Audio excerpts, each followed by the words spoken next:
Ladies and gentlemen, my fellow Americans, welcome to The Means with Dan Vrabel, your very own unscripted weekly podcast of the people, by the people, and for the people. I'm your host, Dan Vrabel. I'd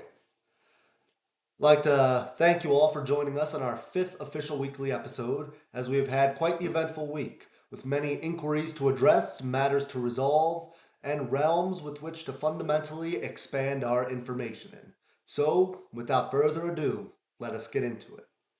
Now that we've got that out of the way, we have had quite the eventful week, especially in the realm of foreign affairs, as we have seen, most notably, the ramifications of the Trump administration's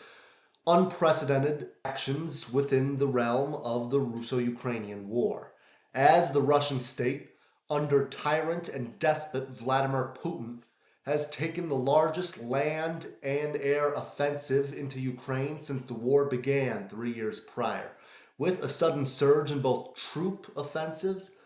missile strikes, and civilian strikes, especially near the capital area of Kiev, following months of failed U.S. negotiations and a prisoner swap between the two nations. We have seen a Russian offensive that has been unprecedented in recent times and has been made only possible by the actions, and I hate to say it, by the actions of our President Donald J. Trump.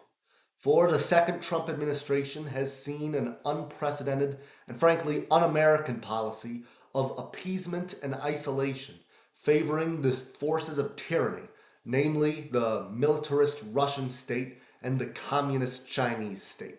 And we have seen our nation turn its back upon our Western republics and our Western allies, most notably the nation of Ukraine, which has suffered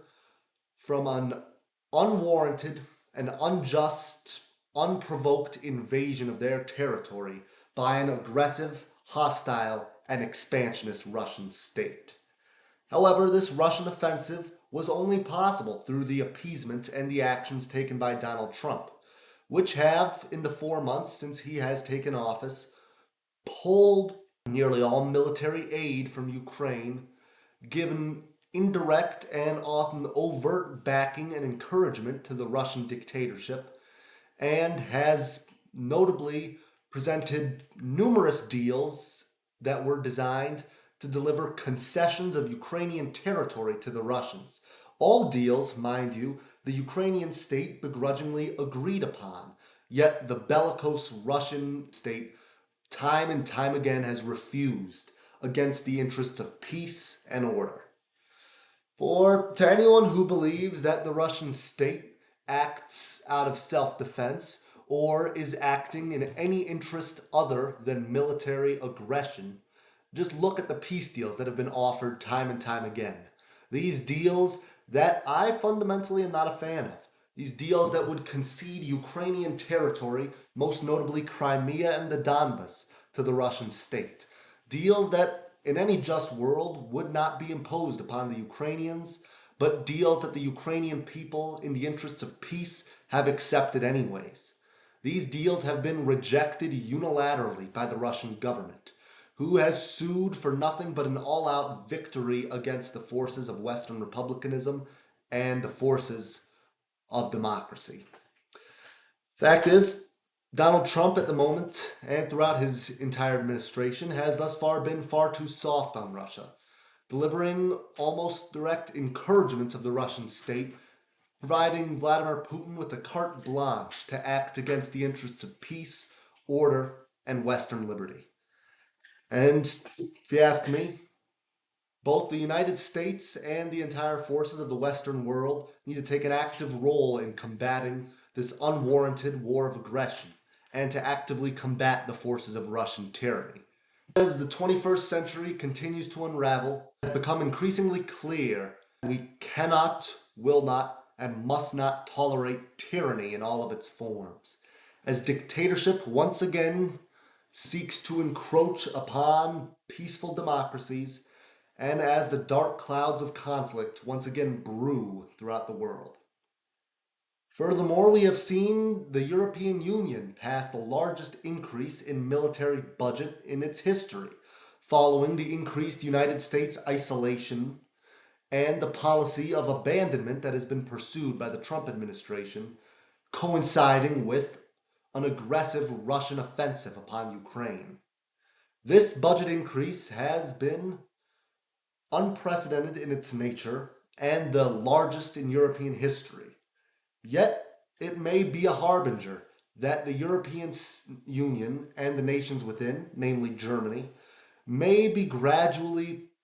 replacing the United States. This landmark European budget increase to their military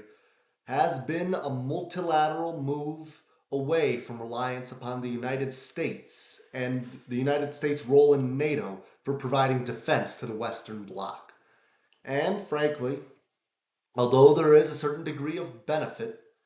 that is allotted to each nation having sovereignty over its own military funds, there is a great deal of risk that is now apparent towards the American state in losing our leverage and losing our fundamental role as the unilateral leader of the Western Republican bloc. For as we see the European Union continue to centralize, continue to tighten its bonds between its nations, and as we have seen the expansion of the European military budget to its highest levels ever, alongside the placement of European troops within each other's nations, namely the placement of German troops throughout many Eastern European nations, so as to defend against a hypothetical Russian offensive. We are seeing what may be potentially, if the United States continues to go further down its current route of isolation, and if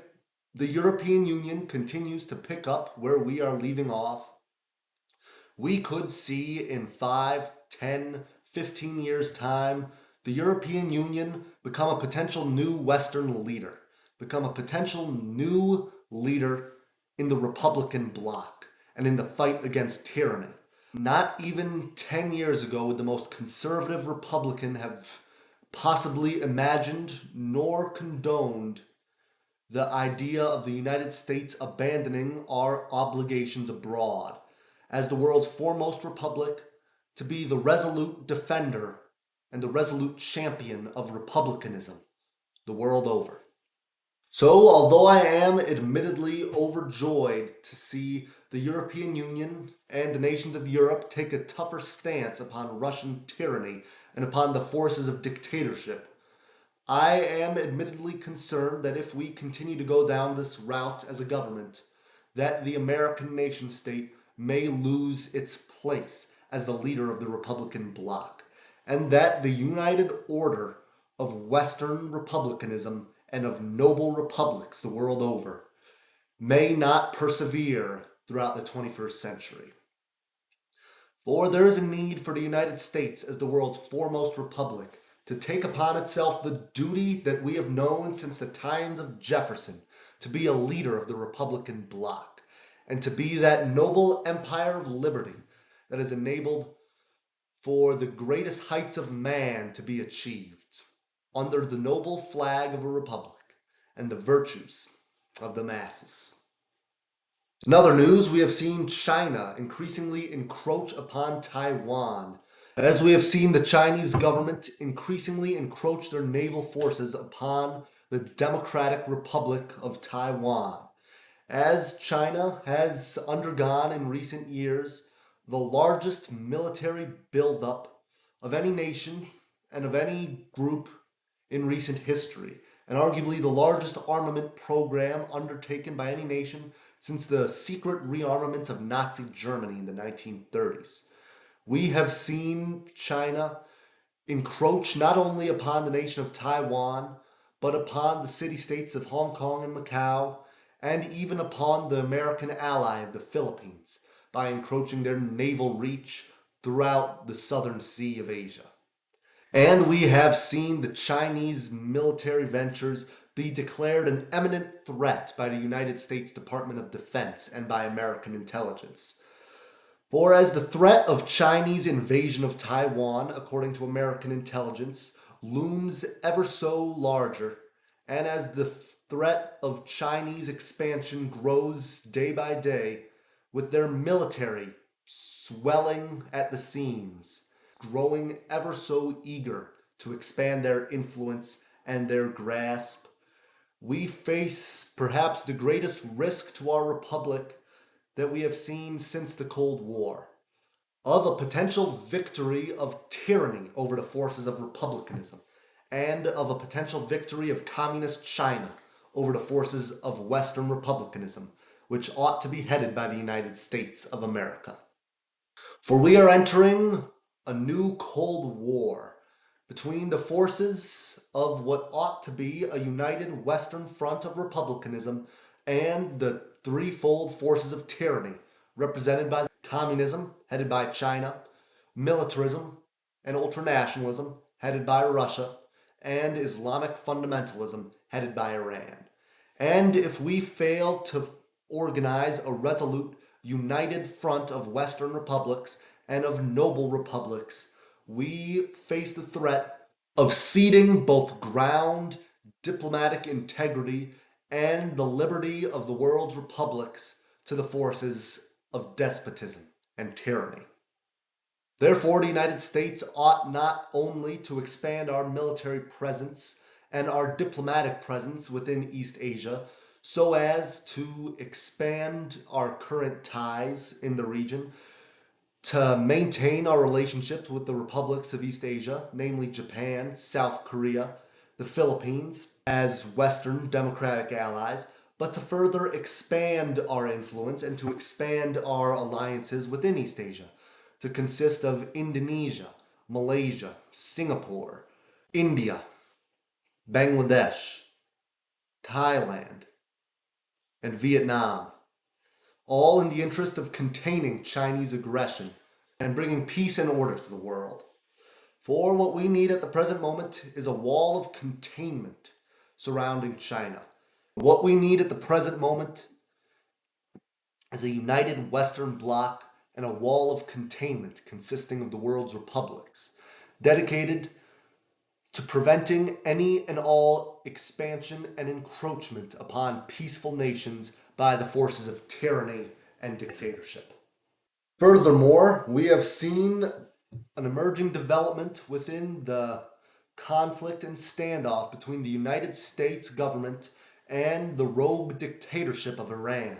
as Iran's nuclear development has accelerated at a rapid pace, with the Iranian government acquiring weapons-grade uranium and refusing to sign any nuclear moratorium or arms deal so as to prevent a further growth of their weaponry arsenal, which poses a direct threat to both the United States and the world's republics. For we have seen the Iranian government not only refuse to sign any sort of moratorium on their nuclear development, but we have seen the Iranian state threaten both the United States and Israel of any potential retaliatory strikes taken on the nation following months of their own bombings of the peaceful Republic of Israel and their direct backing of the forces of extremist terrorism, namely the Houthis in Yemen, Hezbollah in Lebanon,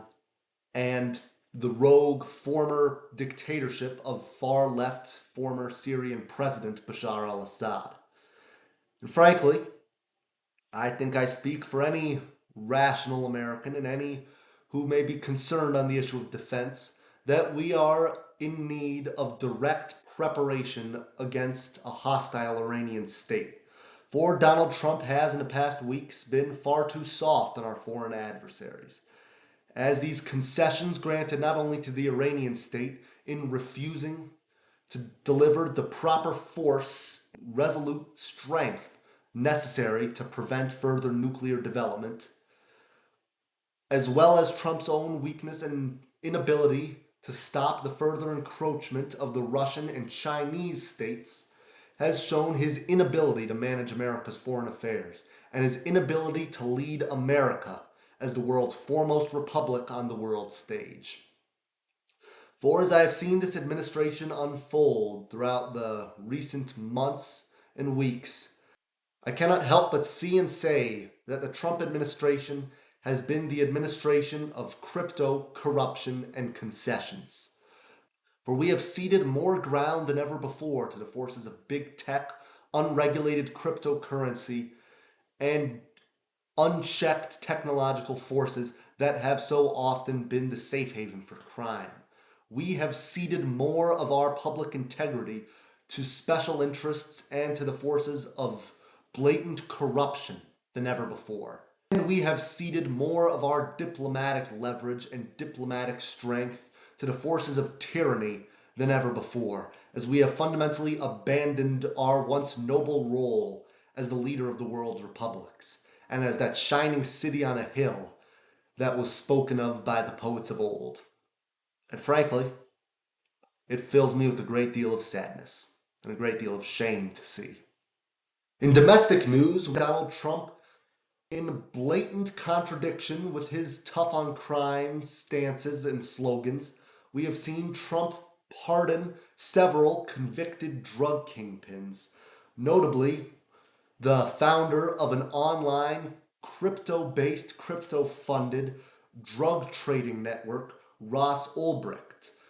who has been noted for setting up some of the largest trails and networks of drug communications and drug transactions in recent history through dark web organizations and ties to various unstable cryptocurrencies that have funded the trade of narcotics. Or, the fact of the matter is, there is no other way to put this. Donald Trump, in his pardoning of Ulbricht and his pardoning of various other drug cartel leaders and drug kingpins, has been more soft on crime than any president in living memory. For a man who has went on and on in his claims that he is the law and order candidate, that he is the one to deliver law and order to this nation, and to fight the forces of crime, corruption, and largely foreign-backed drug trades, Donald Trump has done what no other president has done before: directly pardoned convicted kingpins of drug organizations. For if there was any other president who had done this, they would have been on the fast track to impeachment long ago. And yet this seems to go almost unnoticed on the radar. Lesser so because of Donald Trump's own charisma, but because of the inability of the opposition and of the Democratic Party to successfully rally any solid, tangible criticism nor alternatives to the administration at present. And we have seen actions that would have made the most conservative Republican 10 or even 5 years ago be absolutely repulsed at the very thought of even hearing such an idea. We have seen Donald J. Trump let the kingpins and the linchpins of organized crime syndicates be let back on the streets to wreak havoc and back on the web to degrade our nation. And frankly, it makes me sick to see our president, a man who has given hope to many, who have felt alienated and left behind by both a political establishment and an economic decline, to see this man not only bamboozle good, honest, decent Americans,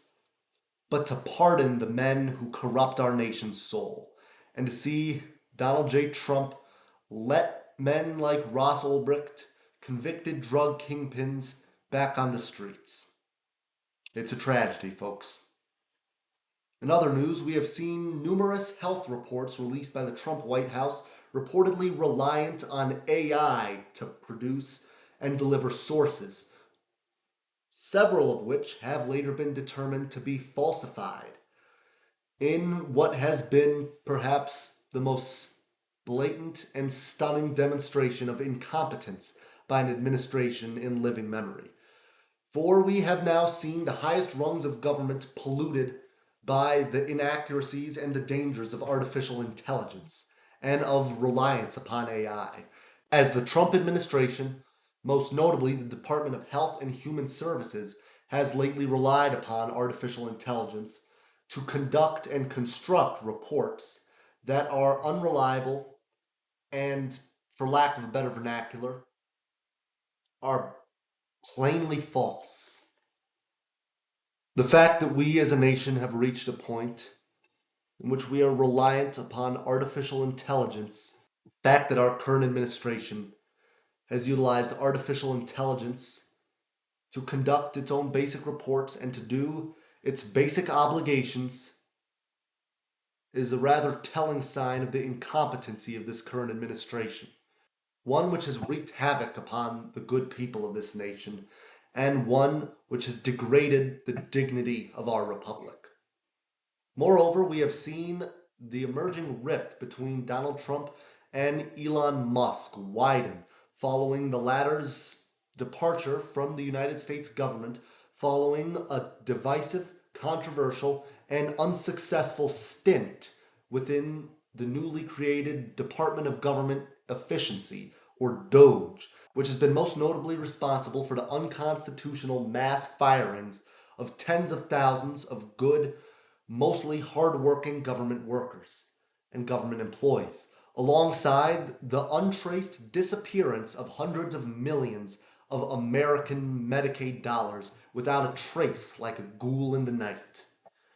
For as Musk has left the American government, presumably to avoid having to make financial disclosures following 120 days in an administration,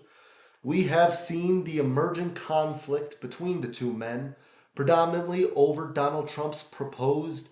and I quote, Big Beautiful Bill Act, which Musk has denounced as potentially expanding the national debt.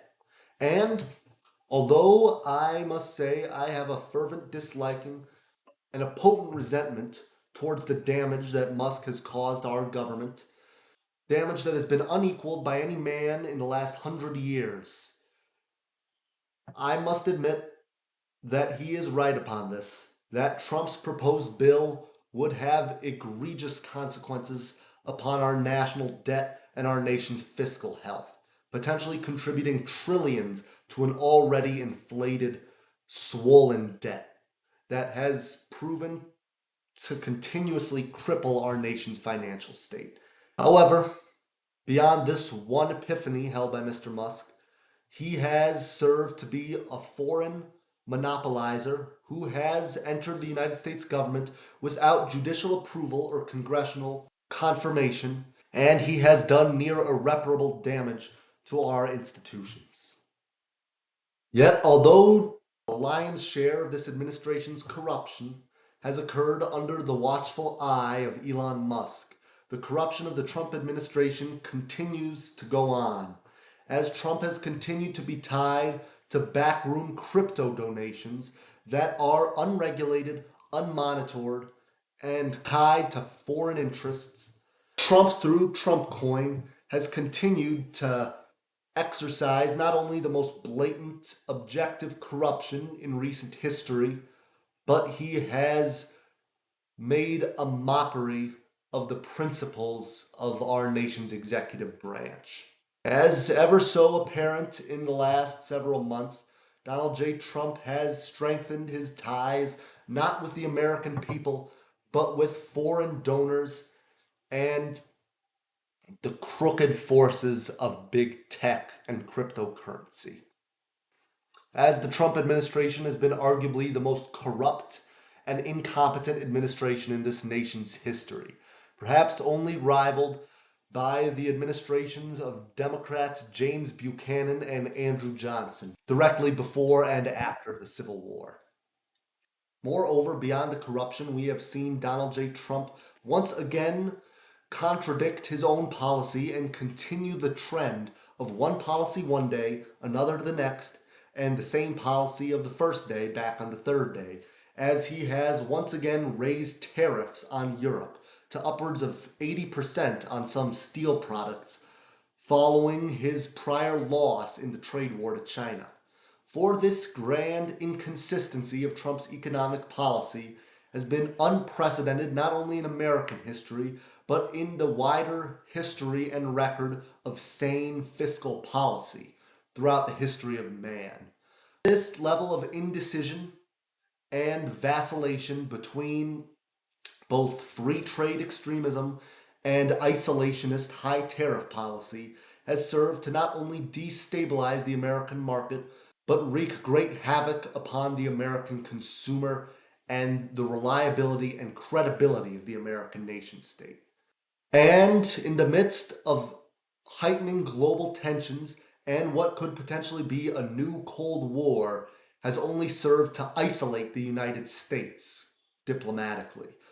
severing our ties and our links from what ought to be our greatest allies of the European republics and of our fellow Western noble republics. However, despite the blatant incompetency and the immense corruption of the Trump administration, an administration that has been one of crypto, corruption, and foreign concessions, we have seen no better solution whatsoever provided by the Democratic Party, who have continued to be not only ineffective in combating the administration's corruption,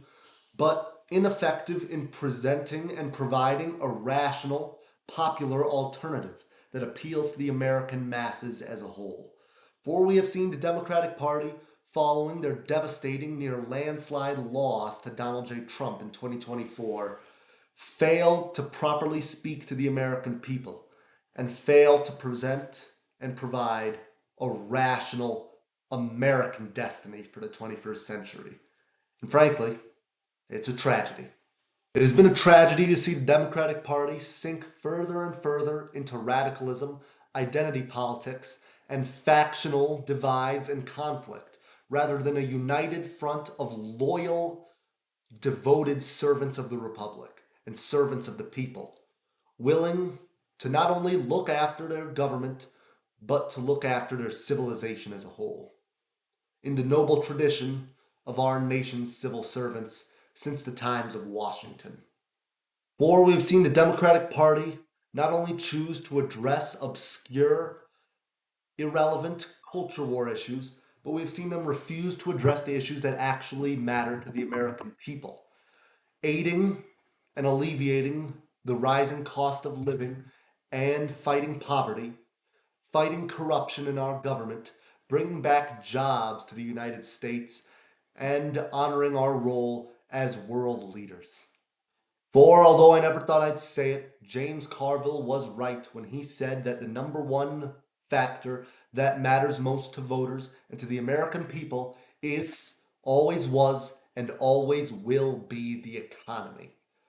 For if a man cannot be prosperous, and if he cannot enjoy the prosperity of the American dream, he has very little to win and a lot more to lose. Moreover, as we have seen rising tensions surrounding United States-South African relations following a controversial land expropriation bill passed by the South African Parliament, which has decreed that the South African government has given itself, without the approval of the popular masses, the ability to take away and confiscate the land of South African farmers and of South African citizens without cause or compensation, in what is fundamentally and irrefutably theft from the common man. And frankly, these actions make me sick. We have seen many South Africans, namely white South Africans, have to flee the country into the United States following escalating racial tensions and violence in the nation following the confiscation of land by the government. And frankly, it's a tragedy. For there are few nations who can challenge South Africa's title as one of divisive and of troubled racial histories. Yet to further inflame racial tensions and to further ignite conflict between otherwise good, honest, hardworking people serves only to degrade and detriment the quality of a society and to only fuel radicalism and sectarian conflict. For racial persecution and sectarianism of any kind, whether it be the actions taken against black South Africans in apartheid or the recent land expropriations against white South Africans in the present day, serves to benefit none and to detriment the integrity of a nation. So I would call upon the South African government to not only combat the radicalism of racial extremists such as South African opposition leader Julius Malema, but to reverse course and to honor the sanctity of private property, as opposed to unjust confiscations of land for crimes that were not committed in many of these men's own lifetimes. However, the inconsistency in the Trump administration's refugee policy has been notable, as we have seen a grand variation between the Trump administration's policy towards the South African refugees, which I would dub justified to provide refuge and to provide safe haven for those fleeing persecution and tyranny, and the great contradictions surrounding other nations, namely our fellow Pan American nations. However, I must say that we have seen two extremes. One, the unconditional welcoming of any and all entering our nation, and the other, an unconditional rejection of any and all. And I must say that both extremes of the left and right have provided no grand alternative and no chance of betterment for the American nation. For what we ought to do is pursue a rational middle ground between open borders and a decay of the natural order and an aggressive, hostile, isolationist policy surrounding refuge. For what we ought to do is provide refuge and designated refugee zones for those fleeing poverty, war, tyranny, and any other causes that would qualify one to be a refugee, while designating that although they would be granted shelter, they would still have to pursue the proper avenues for citizenship and immigration. Meanwhile, all legal immigrants would be welcomed and all illegal ones would have to follow the process. In other words, a rational middle ground of immigration, which was the consensus before immigration became a political issue 10 years ago. Frankly, it's a tragedy that such an issue has been politicized by extremes of the left and right. Meanwhile, in international news, we have seen numerous elections unfold, most notably the victory of the pro-EU Nicosor Dan in Romania in their presidential recall election over pro-Trump and pro-Russia candidate George Simeon. And I must say that I am greatly relieved to see this result, following months of chaotic unrest and pro-Russian, un-American agitators plagued the streets and order of Romania. And I think this victory in Bucharest signifies a great victory of the order of Western republicanism over the forces of pro-Russian tyranny. So I am very happy to see such a result unfold. Meanwhile, we have seen the far-right Chega party surge in Portugal's elections last week, as they have, for the first ever time, unseated the Socialists as one of the top two parties in Portugal, now sharing the position with the center-right Social Democrats, as the party has itself surged on a platform of law and order, combating the rampant crime rates and substance abuse problem that has plagued Portugal for the last decade. And I must say, on the issues of crime and substance abuse, I can very much so empathize with the cause and the resolve to be tough on crime and strong in the betterment of the individual. However, associating with pro-Russia, anti-Western extremists is not the way to go about doing so, and would only compromise the greater integrity of these world's republics. Meanwhile, tonight Poland shall hold its own presidential election as a runoff between the pro-EU liberal candidate Trzaskowski and the conservative historian Nawrocki. And I must say, both candidates in this election would be rather noble, good outcomes, as you have both the pro-EU, pro-Western Trzaskowski, who has served as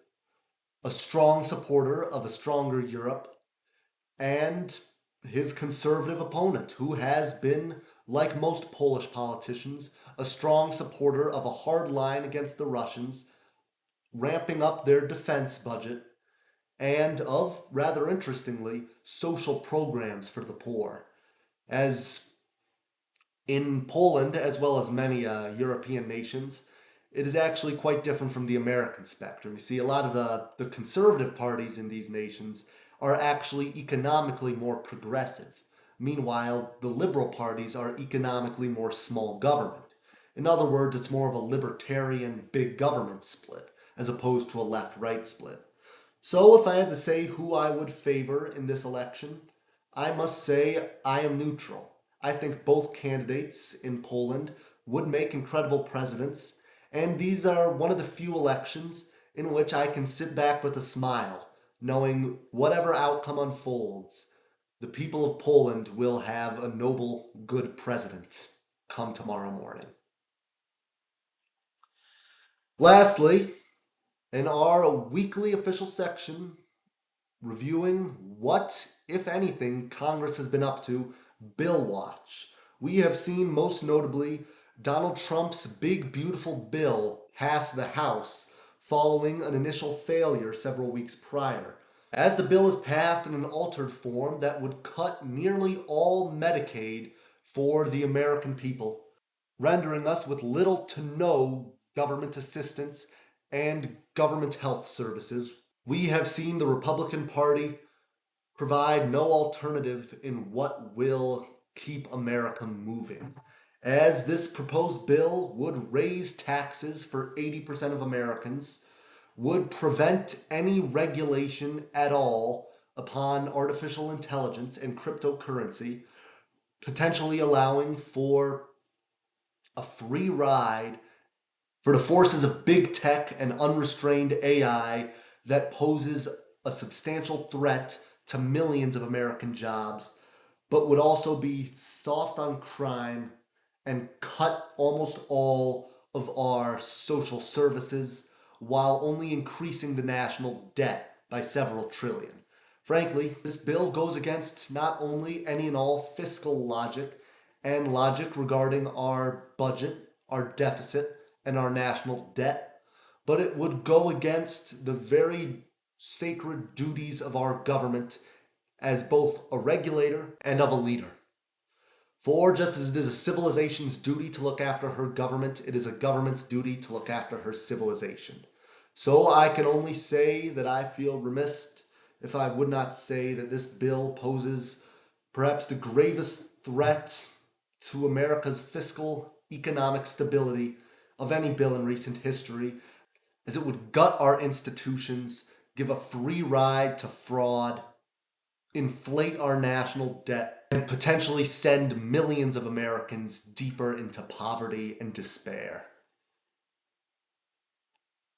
Meanwhile, we have seen this bill of the elites be hailed by Republican Senator Joni Ernst from Iowa, who has said regarding the cuts to Medicaid that we are all going to die anyways. A line and a response that reads straight out of an Onion article. That almost makes this entire situation amusing just to hear. But frankly, I find it tragic that a politician would even speak in such a way. For I feel that our political scene has lost much of the dignity and the eloquence that has allowed for America to become the world's foremost republic in the first place. In other bills, we have seen the Megabari Act, which would enhance our power in combating Russian, Chinese, and Iranian influence abroad, still await in the Senate as isolationist senators of both the hard left and hard right have expressed their opposition. And we have seen further instability of Bitcoin and cryptocurrencies in some of the largest volatility in recent months following an inability for Congress to actually pass any bill regulating the matter. Frankly, the inability of our Congress to act and the inability of our nation's government to govern has been what has fueled American popular, justified disillusionment with government. For if we have a government that cannot act in the common interest of the people and the common good of the American nation state, we lack an ability as a nation to function. and we lack our ability as a nation to prosper and triumph over our tribulations in the 21st century and to charter a course upon the stormy sea that is the 21st century. That's all for this week. Thank you all for listening. We shall be back next week to discuss and address the matters that have yet to unfold themselves. So remember, just as it is a civilization's duty to look after her government, it is a government's duty to look after her civilization. And it is only the people, in their collective will and wisdom, that has the power to enforce and honor the virtues of the Republic. Rather than any one man, sovereign, or institution, it is the people and the popular mandate that shall rule the day. Thank you, and have a wonderful evening.